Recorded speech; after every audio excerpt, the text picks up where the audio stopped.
Hello guys, তোমাদের সাথে চলে এলাম জগদ্ধাত্রী পুজোর সেকেন্ড পার্টটা শেয়ার করতে।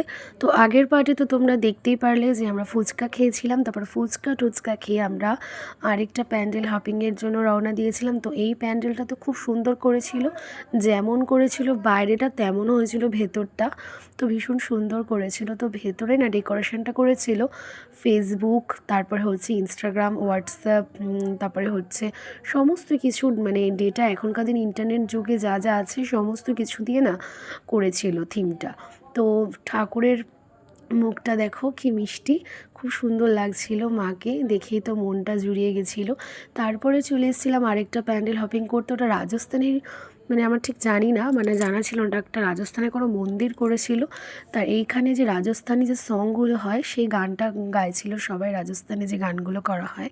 তো ভীষণভাবে আমরা এনজয় করলাম সবাই মিলে রাজস্থানি গানটা। তারপরে তিনজন মিলে বেরিয়ে পড়েছিলাম আরেকটা প্যান্ডেল হপিংয়ের জন্য। আর এদিকে আমার ননদিনী বলছে, উফ বাবা হাঁপিয়ে গেছি। আসলে বন্ধুরা, আমরা যেহেতু তিনজনেই নতুন, তাই জন্য না আমরা অনেকটা ঘুরে ঘুরে ঠাকুর দেখতে গিয়ে না হাঁপিয়ে গেছিলাম। যাই হোক, অনেক কটা ঠাকুর আমরা দেখেছি, এটাই হচ্ছে মনটাকে সান্ত্বনা দিতে পেরেছি যে আমরা যতই নতুন হই না কেন, আমরা প্রত্যেক কটা ঠাকুরই বলতে পারো অনেক ঠাকুরই আমরা দেখে ফেলেছিলাম। তো আর এই প্যান্ডেলটাও তো দারুণ করেছিল, ভীষণ সুন্দর। তারপরে গেছিলাম, ঘুগনি স্টল ছিল, ঘুগনি খেতে চলে গেছিলাম।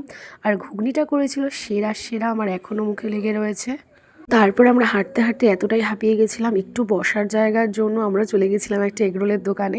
রাস্তায় অনেক দোকান ছিল, কিন্তু তাও গেছিলাম যেখানে বসতে পারবো সেই দোকানে। তো তারপরে সবাই মিলে এগরোলটা খেয়ে রওনা দিয়ে দিয়েছিলাম বাড়ি যাওয়ার উদ্দেশ্যে।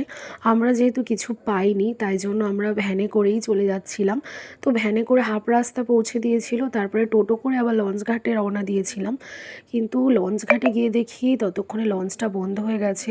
আমরা তো ভয়ে একেবারে কী করে বাড়ি যাব, কী করে বাড়ি যাব। টোটো কাকুটা এতটাই ভালো ছিল, আমাদের হুগলিঘাট স্টেশনে নামিয়ে দিয়েছিল।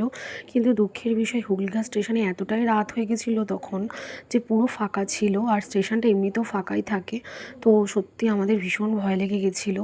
জীবনে বলতে পারো এটা প্রথম এক্সপিরিয়েন্স। যাই হোক, পরের বার আশা করছি এরকম হবে না।